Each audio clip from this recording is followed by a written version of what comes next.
Hello, welcome to the Sumo biology online classes. चलिए आज हम लोग पढ़ने जा रहे हैं Hardy Weinberg principle. Hardy Weinberg principle ये चैप्टर इवोल्यूशन का एक बहुत इम्पोर्टेंट टॉपिक है।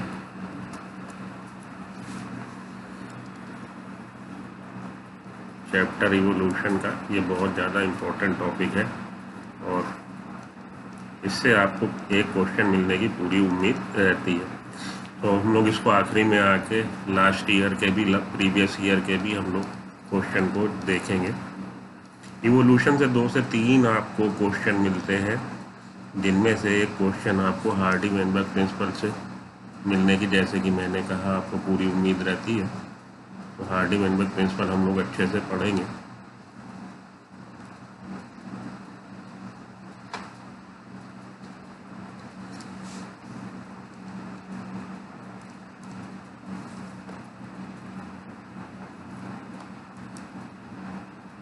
ठीक है जी।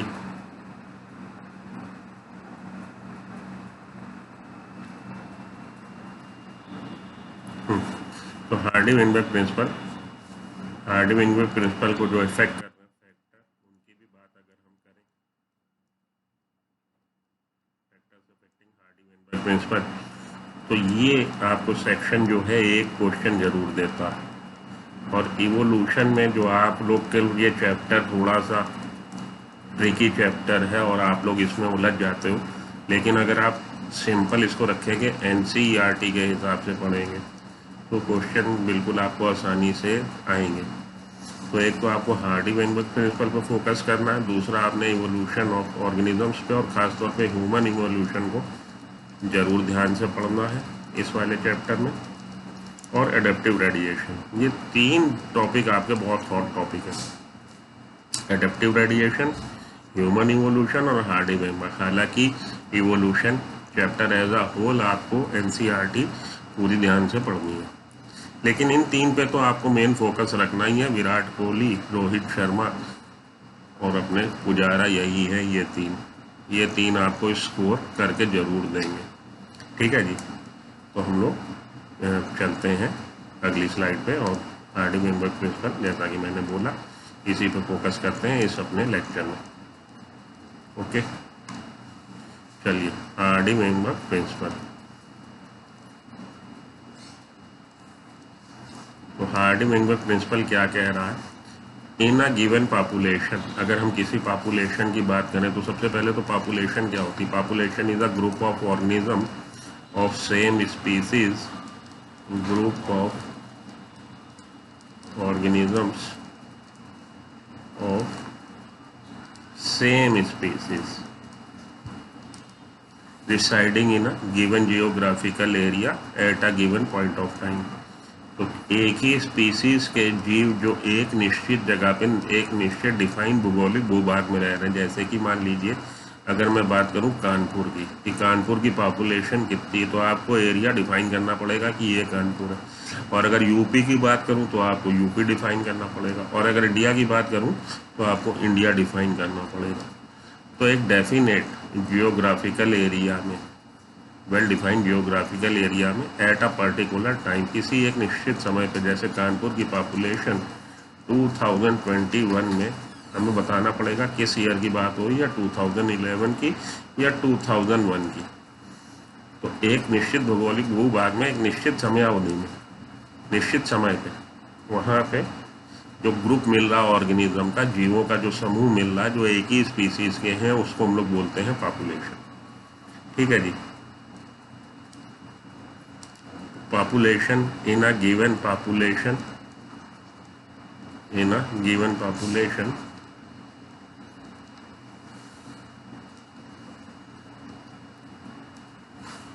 one can find out the frequency of occurrence of allele of a gene at a particular locus, on a particular locus। तो हमें क्या करना है? हम फ्रीक्वेंसी निकाल सकते हैं किसी भी पॉपुलेशन में। मानिए ह्यूमन पॉपुलेशन की बात हो रही है, सब बात समझो आप। ह्यूमन पॉपुलेशन जो कानपुर में रह रही है, तो कानपुर में मानिए 10,000 से, फॉर एग्जांपल 10,000 होमो सैपियंस है, तो 10,000 होमो सैपियंस में नंबर ऑफ क्रोमोसोम कितने होंगे? बट नेचुरल है 20,000 होंगे। 10,000 इंडिविजुअल्स में, होमो सैपियंस में number of chromosome of a specific number, total number नहीं पूछ रहा क्योंकि हम लोग जानते हैं हम लोगों में 23 क्रोमोसोम, 23 का सेट है, दो सेट हैं 23 क्रोमोसोम के, 1 से लेके 23 तक एक सेट और 1 से लेके 23 तक एक सेट जो आपको आपके फादर से मिला किसी भी ऑर्गेनिज्म को, और एक सेट उसको उसकी मदर से मिला। तो से फॉर एग्जांपल 9 नंबर का क्रोमोसोम जिसपे कि जीन आई होता है जो ये डिसाइड करता है कि ब्लड ग्रुप क्या होगा, ठीक है। तो 9 नंबर के क्रोमोसोम इस ह्यूमन पॉपुलेशन में, जिस पॉपुलेशन का नंबर 10,000 है, उसमें 9 नंबर के क्रोमोसोम कितने होंगे? 20,000 दुगने होंगे, क्योंकि डिप्लॉयड ऑर्गेनिज्म है। होमो सैपियंस डिप्लॉयड ऑर्गेनिज्म है। डिप्लॉयड ऑर्गेनिज्म का मतलब कंटेनिंग 2 सेट ऑफ जीनोम। तो एक सेट जीनोम में कोई भी क्रोमोसोम एक होता है, तो 9 नंबर का क्रोमोसोम 1 से 23 तक में एक, और 1 से 23 तक के सेट में फिर से एक बार 2 9 नंबर के क्रोमोसोम हर ऑर्गेनिज्म में, हर जीव में, मेल और फीमेल हो मिलना है। तो 10,000 ये जो नंबर ऑफ ऑर्गेनिज्म है ह्यूमन पॉपुलेशन का, जो कानपुर में 2011 में रह रही है। तो ये 9 नंबर का क्रोमोसोम कितनी बार आया? 20,000 टाइम्स। तो इस जीन की वो जीन आई जो 9 नंबर के क्रोमोसोम पे है। टोटल अपीयरेंस कितनी हुई? 20,000। अब ये जीन आपको पता है केवल सिंगल, एक ही तरह के फॉर्म में नहीं है, मोर देन 1 फॉर्म में है। ये gene, particular gene multiple allele का केस है कि 3 फॉर्म में है, लेकिन ज़्यादातर जीन ह्यूमंस में 2 फॉर्म में मिलते हैं, डोमिनेंट और रिसेसिव। तो डोमिनेंट फॉर्म को हम कैपिटल ए से रिप्रेजेंट कर दें, रिसेसिव फॉर्म को हम लोअर केस ए से रिप्रेजेंट कर दें। तो 20,000 टाइम्स टोटल अपीयरेंस है इस जीन की। इसमें से हो सकता है 12,000 टाइम डोमिनेंट एलील आया हो और 8,000 टाइम रिसेसिव एलील आया हो। तो दोनों का सम टोटल मिला के इस पर्टिकुलर जीन की अपीयरेंस 20,000 है। उसमें से हो सकता है कि डोमिनेंट एलील 10,000 बार आया हो, या हो सकता है डोमिनेंट एलील 8,000 बार आया हो, या हो सकता है डोमिनेंट एलील 7,365 टाइम्स आया हो और बाकी का रिसेसिव एलील हो। तो ये हो जाएगी फ्रीक्वेंसी। वही इसने बोला है, one can find out the frequency of occurrence of a allele of a gene on a particular locus. This frequency is suppose to remain fixed and even remain the same through generation. तो ये frequency जो किसी भी समय आप निकालेंगे, frequency किसी भी जीन के एलील की, वो फ्रीक्वेंसी एक पीढ़ी से दूसरी पीढ़ी, दूसरी पीढ़ी से तीसरी पीढ़ी, ऐसा मान के हम लोग चलते हैं कि वो सेम रहेगी अगर इवोल्यूशन नहीं हो रहा, और ये फ्रीक्वेंसी चेंज हो जाएगी अगर इवोल्यूशन हो रहा। तो आगे हम लोग देखेंगे 5 फैक्टर हैं जिनकी वजह से ये एलील की फ्रीक्वेंसी चेंज हो जाती है। Gene migration, genetic drift, mutation, recombination, ये सारी बातें हम लोग आगे पढ़ेंगे कि 5 फैक्टर हैं जो जीन की फ्रीक्वेंसी को इफेक्ट कर देते हैं। और हम ये मान के ये स्टेटमेंट देते हैं कि जीन की फ्रीक्वेंसी सेम रहेगी अगर ये 5 चीज़ें नहीं हो रही। तो भाई अगर 5 चीज़ें नहीं हो रही तो भारत का रन रेट समान रहेगा, एक ही जैसा रहेगा, 8.3 रन रेट रहेगा थ्रू आउट द इनिंग। कौन सी 5 चीज़ें नहीं हो रही? कि विकेट ना गिरे, कि विराट कोहली खेलता रहे। आपने 5 शर्तें लगा दी कि रन रेट ऐसे ही रहेगा, और आपको पता है कि वो होता नहीं है।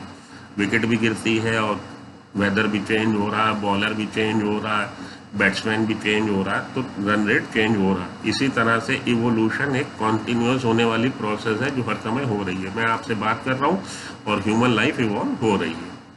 वो इवोल्यूशन एक हर समय चलने वाली प्रक्रिया है। क्यों? क्योंकि हर समय इन्वायरमेंट बदल रहा है, हमारे आसपास का वातावरण बदल रहा है, और बदलते हुए वातावरण के साथ अपने को ढालने के लिए इवोल्यूशन जरूरी है। तो इवोल्यूशन सतत चलने वाली प्रक्रिया, evolution is a continuously happening process and it is must for the survival of the species. Species तभी सर्वाइव कर पाएगी जब अपने बदलते हुए वातावरण के अनुसार अपने को ढाल लेगी। इवोल्यूशन होगा, फ्रीक्वेंसी बदल जाएगी। तो फ्रीक्वेंसी बदल जाएगी, अगर फ्रीक्वेंसी बदल रही है किसी भी पॉपुलेशन की जो कहीं रह रही है, उसके एलील की तो ये अपने आप में इस बात का घोतक है, अपने आप में इस बात का इंडिकेटिव है that evolution is happening. Okay, so this frequency is supposed to remain fixed and even remain the same through generation. Hardy-Weinberg principle stated it using algebraic equation. Hardy-Weinberg principle जो सिद्धांत है उसने यही चीज़ बताई है। कैसे बताई है? अलजेब्रा के यूज़ करके, अलजेब्रा के न्यूमेरिकल्स को यूज़ करके उसने यही बात बताई है कि किसी भी पॉपुलेशन में एलील की फ्रीक्वेंसी वो जो है सेम रहती है। This frequency is supposed to remain fixed and even remain the same through generation. This principle says that, ये प्रिंसिपल कहता है, क्या कहता है? This principle,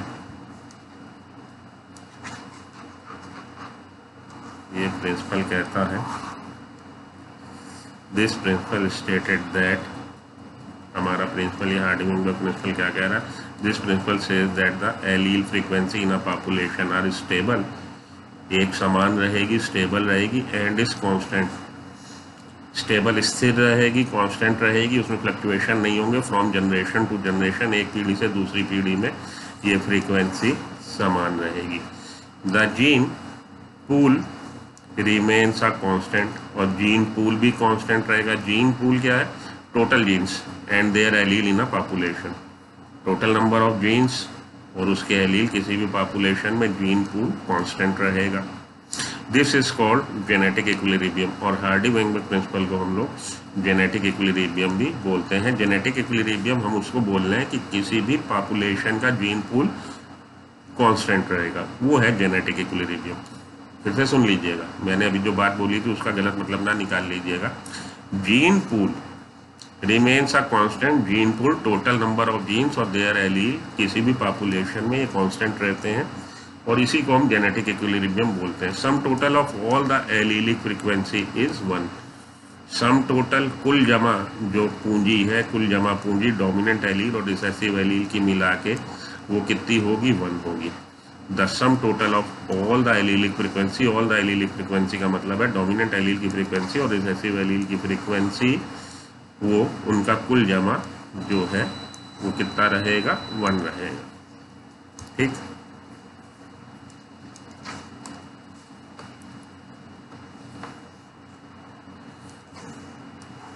तो हार्डी-वेइनबर्ग प्रिंसिपल ने ये जो बात बोली है, चलिए अब अगली स्लाइड पे चलते हैं।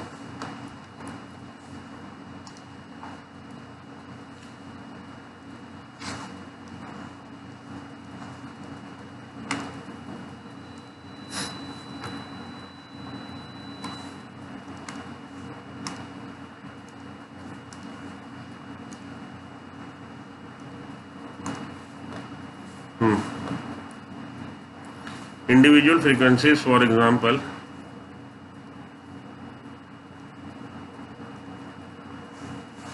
individual frequencies, for example, can be named P and Q.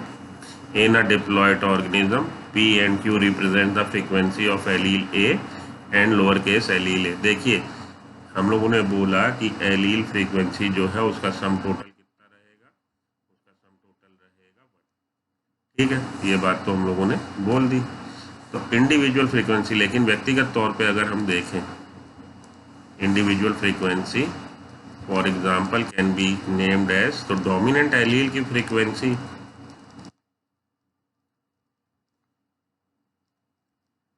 Dominant allele की फ्रीक्वेंसी को हम लोग P से दिखा रहे हैं और रिसेसिव एलील की फ्रीक्वेंसी को हम लोग Q से दिखा रहे हैं। Individual frequency for example can be named P and Q. In a diploid organism, P and Q represents the frequency of capital allele, that is the dominant allele, and Q represents the frequency of recessive allele, that is the lowercase allele. देखिए, हम लोगों ने बोला कि sum total, allelic frequency का sum total किसी भी population में कैसा होता है? कांस्टेंट होता है, चेंज नहीं करता, और सम टोटल इसका 1 होगा। तो इंडिविजुअल फ्रीक्वेंसी, ये तो एलील्स की फ्रीक्वेंसी, टोटल एलील्स जो हैं, तो इंडिविजुअल एलील, डोमिनेंट एलील और रिसेसिव एलील। डोमिनेंट एलील की फ्रीक्वेंसी को हम लोग P से डिनोट करते हैं, दर्शाते हैं, और रिसेसिव एलील की फ्रीक्वेंसी को हम लोग Q से दर्शाते हैं। तो P + Q will remain the same and always be the 1 and constant.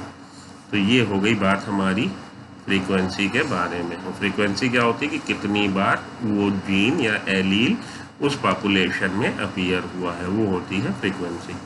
The frequency of, ये तो हो गई एलील की frequency. Frequency of homozygous dominant individual, frequency of homozygous dominant, किसी भी पॉपुलेशन में जो ऑर्गेनिज्म है वो 3 तरह के आपको मिलेंगे ऑर्गेनिज्म। 3 तरह के मतलब भाई ऐसे ऑर्गेनिज्म जो डोमिनेंट कैरेक्टर को दर्शा रहे हैं और ऐसे ऑर्गेनिज्म जो रिसेसिव कैरेक्टर को दर्शा रहे हैं। तो रिसेसिव कैरेक्टर को दर्शाने वाले ऑर्गेनिजम्स जो हैं वो होमोजाइगस रिसेसिव होते हैं और उनका जेनेटिक मेकअप कैपिटल ए तो लोअर केस ए ही होगा। रिसेसिव लक्षण को दर्शाने वाले इंडिविजुअल्स लोअर केस ए वाले ही इंडिविजुअल रिसेसिव ट्रेट को दर्शाएंगे और वो ऑर्गेनिज्म जो डोमिनेंट ट्रेट को दर्शा रहे हैं उनका जेनेटिक मेकअप जो है कैपिटल ए होमोजाइगस डोमिनेंट भी हो सकता है और capital A small a lower case A heterozygous dominant भी हो सकता है। ये होमोजाइगस डोमिनेंट, ये हेट्रोजाइगस डोमिनेंट। तो किसी भी पॉपुलेशन में 3 तरह के ऑर्गेनिज्म आपको जेनेटिक मेकअप के आधार पे, फिजिकल अपीयरेंस के आधार पे 2 ही तरह के, लेकिन जेनेटिक मेकअप बने कैसे हैं 3 तरह के ऑर्गेनिज्म देखने में आपको आ सकते हैं। तो कैपिटल ए जो कि हमारे capital A individual in a population is simply p²। तो इनकी फ्रीक्वेंसी कितनी हो जाएगी, अगर एलील की फ्रीक्वेंसी p थी तो इस तरह के ऑर्गेनिज्म जिसके दोनों क्रोमोसोम पे डोमिनेंट एलील ये भी हो उसकी फ्रीक्वेंसी कितनी हो जाएगी, तो लॉ ऑफ मल्टीप्लिकेशन काम करेगा, वो p² हो जाएगी। नहीं समझ में आया? हाँ, बहुत सारे बच्चों को बायोलॉजी के ये वाली बात समझ में नहीं आती, फिर से समझाता हूँ। देखिए, हमने बात करी कि ये कैपिटल ए अपने पर्टिकुलर इस लोकाई पे आ जाए, इसकी यहाँ आने की आवृत्ति फ्रीक्वेंसी कितनी बार आ रहा, वो फ्रीक्वेंसी है p की 100 में इतनी बार। कि आपने सिक्का उछाला, टॉस किया, तो 100 में हेड कितनी बार आ रहा, 100 में हेड्स आ रहा 70 times. It means appearance of the head over the coin is 70, frequency उसकी बोलेंगे 70, ठीक है। लेकिन अगर आप एट अ टाइम 2 सिक्के उछाल रहे हैं और दोनों में फ्रीक्वेंसी 70 हो तो कितनी हो जाएगी, वो 70 × 70 हो जाएगी, तब वो फ्रीक्वेंसी p² हो जाएगी। लॉ ऑफ मल्टीप्लिकेशन काम करेगा। एक दूसरा क्रोमोसोम भी है, एक क्रोमोसोम पे कैपिटल ए आने की फ्रीक्वेंसी 7 है या 70 है, 7 मान लीजिए। एक क्रोमोसोम पे आने की फ्रीक्वेंसी उसकी 7 है, तो दूसरे क्रोमोसोम पे आने की फ्रीक्वेंसी भी तो 7 है। तो टोटल इसकी अपीयरेंस पॉपुलेशन में कितनी हो गई, क्योंकि ह्यूमन के पास 2 क्रोमोसोम है, एक क्रोमोसोम पे आने की फ्रीक्वेंसी उसकी 7 है, तो दोनों क्रोमोसोम पे आने की फ्रीक्वेंसी लॉ ऑफ मल्टीप्लिकेशन कहता है ये हो जाएगा आपका n² n is the frequency of the allele to appear over a particular chromosome. तो वो n थी, अब 2 क्रोमोसोम है तो ये लॉ ऑफ मल्टीप्लिकेशन n² हो जाएगा, तो p² हो गया। हम लोग p से डिनोट कर रहे हैं फ्रीक्वेंसी को, तो ये हो गया कैपिटल ए इंडिविजुअल्स की पॉपुलेशन में फ्रीक्वेंसी कितनी हो गई, p²। क्लियर? ये बात अच्छे से समझ लीजिए। बहुत सारे बच्चे बायोलॉजी के इसको समझने में उलझन खाते हैं, तो समझने में उलझन ना खाइए, बहुत आसान है। हमने बोला कि एक क्रोमोसोम पे पर्टिकुलर लोकस पे लोकाई पे जीन, कोई जीन है A' जिसके कि आपको 2 एलील मिल रहे हैं, dominant allele A, recessive allele lower case है। तो ये जीन जो इस क्रोमोसोम के इस लोकाई पे है, ठीक है, ये जीन लेकिन 2 रूप में मिल रहा है, या तो A है कैपिटल A या लोअर केस A है। आपके घर में एक मंदिर बना है, उस मंदिर में आप भगवान राम की मूर्ति को स्थापित करना चाहते हैं और मार्केट में वो मूर्ति 2 रूप में है। एक रूप है कि वो धनुष पकड़े है और एक रूप है कि वो आशीर्वाद देता है। तो आप एक ही मूर्ति तो यहाँ स्थापित कर पाएंगे, या तो धनुष पकड़े या आशीर्वाद वाली। कहने को तो भगवान राम ही है, लेकिन इन दोनों में से एक ही तो ये जो जीन है उसके ये दो एलील अलग अलग, उसमें से एक ही तो यहाँ पे आ सकता है। और कैपिटल ए यहाँ पे कितनी बार आ जाएगा वो उसकी फ्रीक्वेंसी कहलाएगी। तो 100 ऑर्गेनिज्म में जरूरी नहीं कि कैपिटल ए ही 100 के 100 में आए। 100 में से 70 में कैपिटल ए आ रहा और 30 में लोअर केस आ रहा, तो ये फ्रीक्वेंसी हो जाएगी कितनी, 70 कैपिटल ए की, और ए की हो जाएगी 30। ठीक, ये तो हो गई फ्रीक्वेंसी। फ्रीक्वेंसी हम लोग कैसे निकालते हैं कि हाउ मेनी टाइम्स वो क्रोमोसोम मतलब वो एलील आया divided by number of times of the total appearance of the gene. इस तरह से फ्रीक्वेंसी हम निकालते हैं। तो इसकी फ्रीक्वेंसी अगर निकालेंगे तो 70/100 हो जाएगा। तो कितनी फ्रीक्वेंसी हो जाएगी, 0.7। अगर 100 में से 70 बार ये आया तो हम लोग इस तरह से फ्रीक्वेंसी निकालते हैं कि कितनी बार वो एलील आया डिवाइडेड बाय कितनी बार वो जीन आया, टोटल बार वो जीन आया। तो 70 बार तो ये एलील आया, लेकिन जीन कितनी बार आया है, 100 बार। क्लियर? नहीं, कोई बात नहीं, फिर से समझो। जब तक ये क्लियर नहीं होगा आप उलझे रहोगे। भाई फ्रीक्वेंसी कैसे निकालनी, मैंने बोला ये क्रोमोसोम इस लोकाई पे ये जीन आना चाहता है। जो जीन A' है, इस जीन के दो रूप हैं, एक capital A, small A. Total number of appearance इस जीन की कितनी हुई, 100। 100 में से 70 बार कैपिटल ए आया जिसको हम P से डिनोट कर रहे हैं, तो 30 बार स्मॉल ए आया जिसको हम Q से डिनोट कर रहे हैं फ्रीक्वेंसी। तो इसको हम लोग निकालते हैं the number of times that allele appear in the population, that is 70 इस एलील की, divided by total appearance of that gene, that is divided by 100। कितनी बार वो पर्टिकुलर एलील, जिस एलील की फ्रीक्वेंसी हम निकाल रहे हैं वो एलील ह्यूमन पॉपुलेशन में आया, divided by total number of appearance of that gene, वो जीन कितनी बार आया, उससे आप डिवाइड कर देंगे, फ्रीक्वेंसी निकल आएगी। 0.7 इसकी निकली, 0.3 उसकी निकली। तो ये 0.7 तो फ्रीक्वेंसी किसकी हुई, एलील की। अब हम ये कहें होमोजाइगस इंडिविजुअल कितने हैं पॉपुलेशन में, तो होमोजाइगस इंडिविजुअल उनकी फ्रीक्वेंसी निकालने के लिए आपको P गुणा P करना पड़ेगा, क्योंकि 2 क्रोमोसोम है। एक क्रोमोसोम पे आने की फ्रीक्वेंसी P और 2 क्रोमोसोम पे आने की उसके चांसेस कितने, P² कर दीजिए लॉ ऑफ मल्टीप्लिकेशन के अनुसार। ये मैथ्स के लॉ होते हैं, उसको आप मैथ्स में जाके देख सकते हैं। वो सब आपसे डिराइव करने को नहीं पूछे जाएंगे, आप उसका एंड रिजल्ट समझ लीजिए कि अगर मैं सिक्का उछाल रहा हूँ 100 बार और 70 बार हेड्स आता है तो 2 सिक्के उछालेंगे तो कितनी बार आएगा, उस तरह से आप समझ लीजिए, उसको P² कर लीजिए।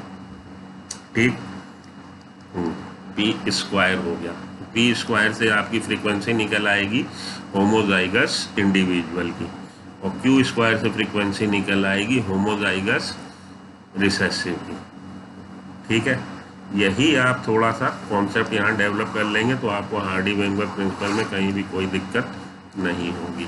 चलिए, the frequency of capital A individuals in a population is simply P² according to the law of multiplication. This is simply stated in another way, that is the probability that an allele A with the frequency of P appears on both the chromosome of a diploid organism is simply the product of the probabilities। ये कह रहा है कि अगर हमने बोल दिया कि ये सिंपली फ्रीक्वेंसी हमने इंडिविजुअल्स की तो बोल दी कि P²।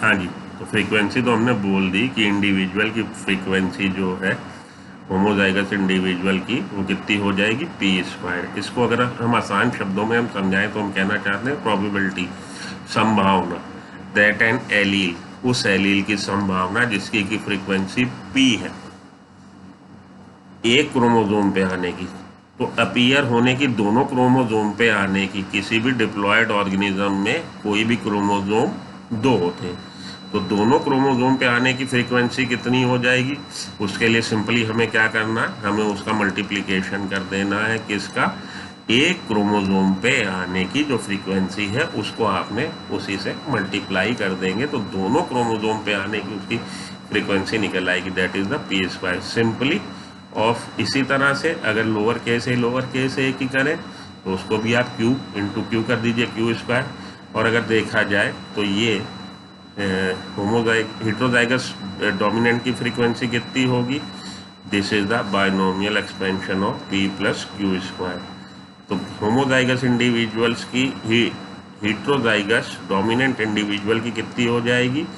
2 into P into Q, 2pq हो जाएगी भैया। ये है, यहाँ पे p आए और यहाँ पे p आए, मतलब कैपिटल A आए और कैपिटल A आए। इस बात की संभावना कितनी? p square. ठीक, ये तो एक कॉम्बिनेशन बना, और एक कॉम्बिनेशन ये बन रहा है कि यहाँ पे भी लोअर केस a आए, यहाँ पे भी लोअर केस a आए। कैसे निकालेंगे? q इसकी थी, गुड मल्टीप्लाई कर दीजिए, q स्क्वायर कर दीजिए। अब एक संभावना ये भी तो है, तीसरी संभावना पे भी गौर करिए, वो संभावना रह गई डिस्कस होने से। तीसरी संभावना ये है कि इंडिविजुअल जो है उसके एक क्रोमोसोम पे यहाँ पे कैपिटल ए हो और यहाँ पे लोअर केस ए हो, या इस वाले क्रोमोसोम पे लोअर केस ए हो और इस वाले क्रोमोसोम पे कैपिटल ए हो। तो इसको भी मल्टीप्लाई कर दीजिए उसकी फ्रीक्वेंसी से, p into Q into 2pq, क्योंकि दो बार ये चांस बन रहा है। एक बार तो चांस p और q इसका बन रहा है कि a और लोअर केस है, और एक बार चांस a लोअर केस है और a का भी बन रहा है, तो दो बार ये चांस बन रहा है। तो 2 into P into Q. Frequency homozygous dominant की हम लोग देख चुके, होमोजाइगस रिसेसिव की देख चुके। अब हम लोग फ्रीक्वेंसी देख रहे हैं हेट्रोजाइगस डोमिनेंट इंडिविजुअल की। हेट्रोजाइगस डोमिनेंट इंडिविजुअल की फ्रीक्वेंसी की बात हो रही है, उसका क्या बन जाएगा? 2pq। ठीक है, तो ये सिंपली अगर देखा जाए तो ये अलजेब्रा का जो हमारी इक्वेशन है उसी का एक्सपेंशन है। अलजेब्रा का sum total by p plus Q is equal to, square कर दीजिए, कितना हो जाएगा? p plus Q whole square हो जाएगा, p square plus Q square plus 2pq। तो ये क्या हो जाएगा? Is equal to 1। कैसे? फिर से समझ लीजिए थोड़ी थोड़ी बातें।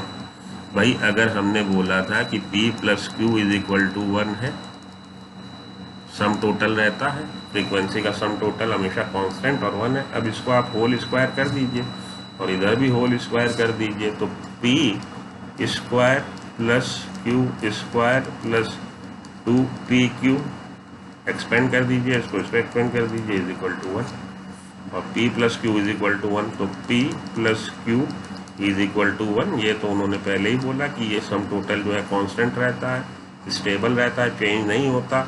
कई जनरेशन में अगर 5 चीज़ें नहीं हो रही, और इसका एक्सपेंशन करके हम इस तरह से बता सकते हैं।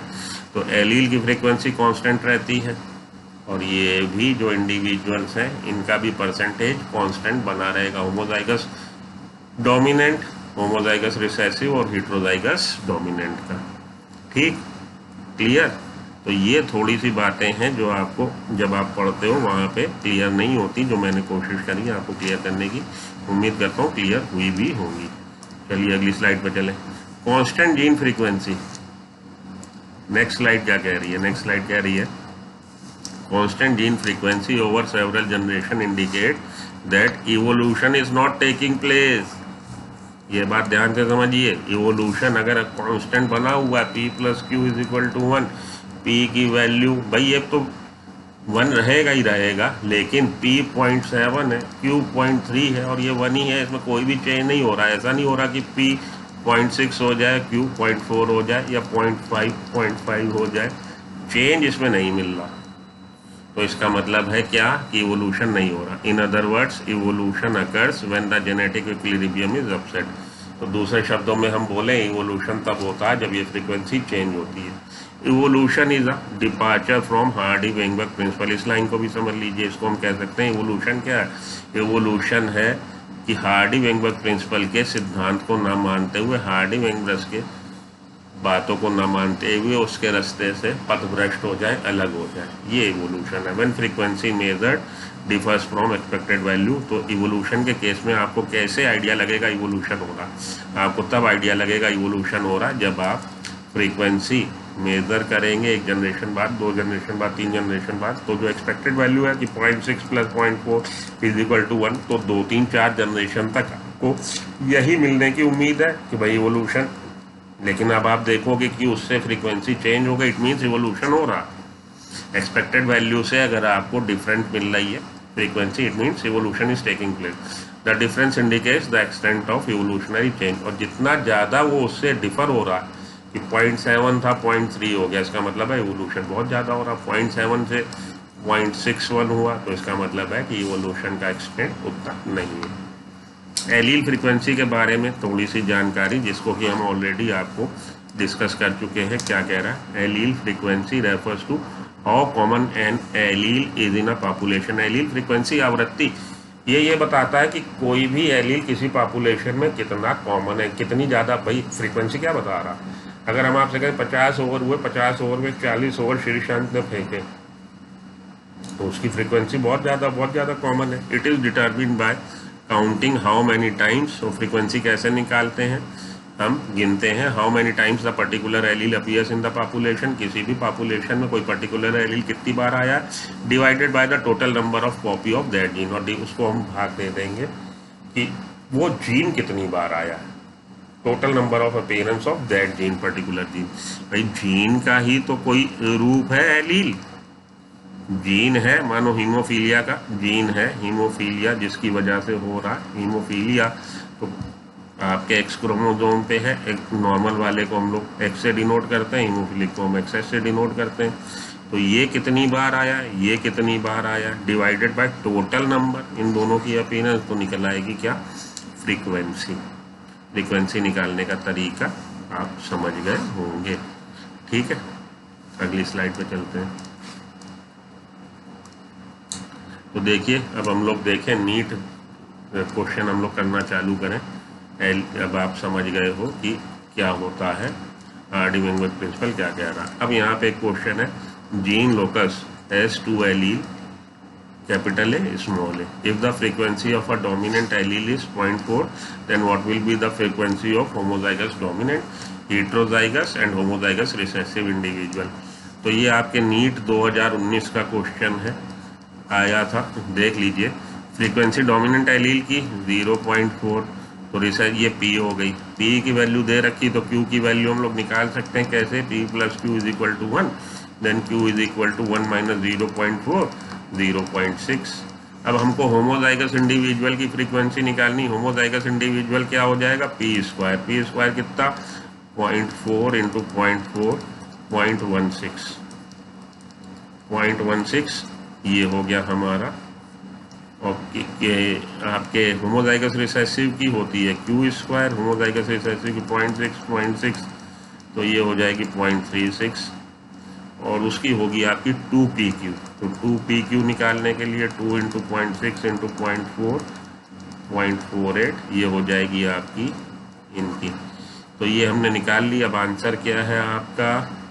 आंसर आपको जो सूट कर रहा है वो आंसर हो गया आपका C। ठीक, कैसे निकाली समझ में आ गई आपके? बहुत इजी है, एक से आपके 30 सेकंड्स का ये क्वेश्चन है, अगर आपके फंडे आपको क्लियर है।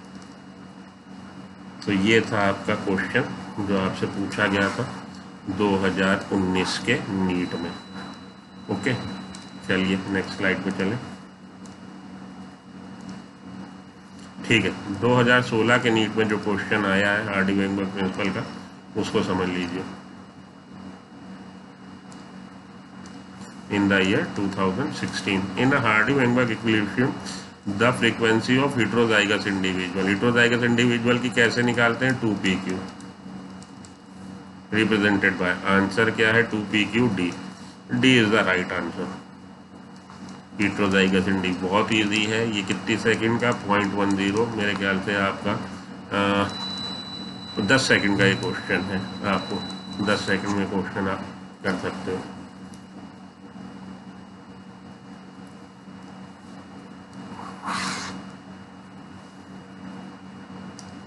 कोई बहुत ज़्यादा टफ क्वेश्चन इससे चैप्टर से आपको मिलने नहीं है, आप उलझ ना जाना, उल्टी सीधी कोई बुक लगाने ना लगना। नीट 2014 का, 2014 का नीट का ये क्वेश्चन है। देखिए क्वेश्चन क्या कह रहा है। In a population of in a population of individuals 1000 individuals 360 belong to the genotype. तो 1000 में से 360 इंडिविजुअल कैपिटल ए हैं। 360 का मतलब कितने परसेंट हो गए? 36% हो गए।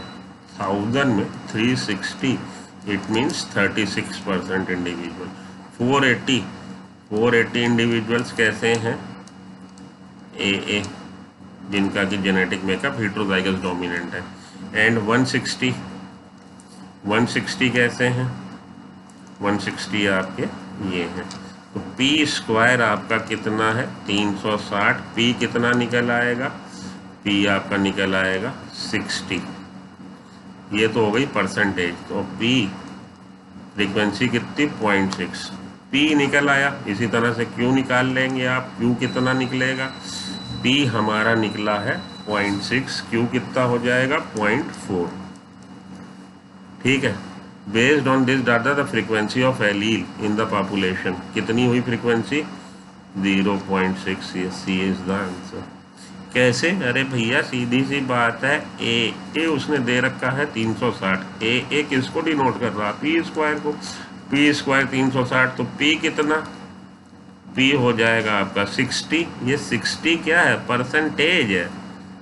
60 बता रहा परसेंटेज को। तो फ्रीक्वेंसी कितनी? अब ये 60 इसकी अपीयरेंस पी का जो है ये हो गया आपका 60। ठीक। पी 60 का मतलब 0.6। 100 में से अगर 100 बार ये जीन आ रहा है तो 60 टाइम्स ये आ रहा है। तो P आपका कितना हो जाएगा? 0.6।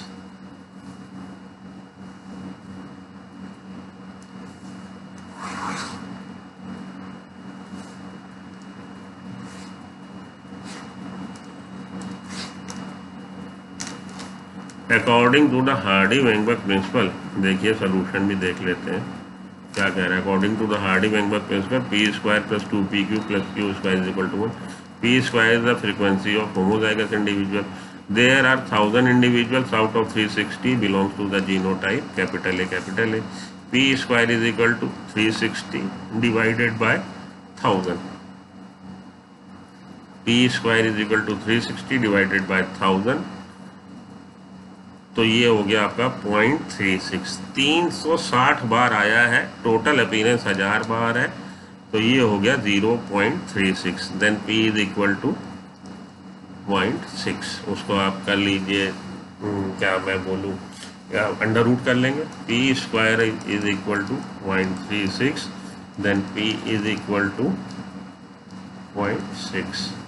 ओके भाई, वही सिद्धांत आप याद करो ना। एलील की फ्रीक्वेंसी 360 तो टोटल अपीयरेंस इसकी हुई P स्क्वायर की 360। 1000 टाइम्स तो कुल आया P स्क्वायर। तो 1000 P स्क्वायर हो गया हमारा 0.36। ठीक है। ये तो उसकी टोटल अपीयरेंस दैट एलील, और ये टोटल अपीयरेंस ऑफ जीन। तो ये हो गया आपका 0.36, इसलिए P कितना? 0.6। ओके, क्लियर हुई बात। 360 बार कुल आया है 1000 में से। टोटल अपीयरेंस है उसकी 1000। 360 बार वो आया।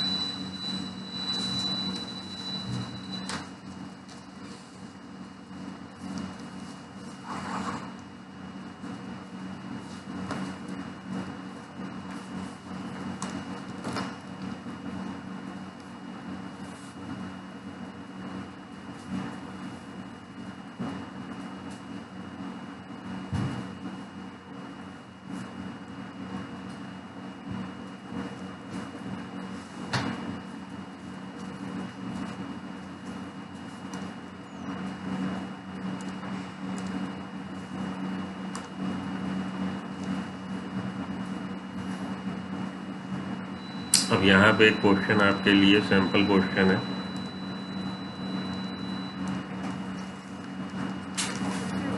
In the frequency of a non tester of PTC paper individuals in a population is 16%. Find out the frequency of dominant allele and the percentage of homozygous individual. As per Hardy-Weinberg, देखिए non tester PTC individual, non tester जो है वो homozygous recessive होंगे, उनको 16% है। तो homozygous recessive 16% है, इस बात को ध्यान में रखते हुए हम लोग निकालते हैं। हार्डी-वेइनबर्ग इक्विलिब्रियम क्या कहता है? P + Q = 1। तो इक्वेशन के हिसाब से frequency of non tester homozygous recessive genotype वालों की फ्रीक्वेंसी कितनी? 16%। This means that Q² = 16%। Q² 16% है, तो 16/100.16 Q²। तो Q की वैल्यू कितनी है? Q की वैल्यू निकल आएगी 0.4। ठीक है, बिल्कुल ठीक है। तो ये कह रहा था 16% है population. Find out the frequency of dominant allele. तो P की फ्रीक्वेंसी निकल आई, P और Q की। PQ की फ्रीक्वेंसी है 0.4, देन P 0.6, P 0.6 हो गया। Frequency of dominant allele, therefore तो डोमिनेंट एलील की फ्रीक्वेंसी 0.6 है, 0.6। Now the frequency of homozygous dominant individuals 0.6 × 0.6, 0.36। 0.36 को हम लोग परसेंटेज में 36% भी लिख सकते हैं। ओके,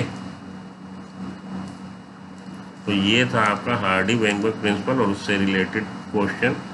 मिलते हैं नेक्स्ट लेक्चर में आपको, जिसमें हार्डी-वेइनबर्ग प्रिंसिपल को इफेक्ट करने वाले फैक्टर को हम लोग डिस्कस करेंगे।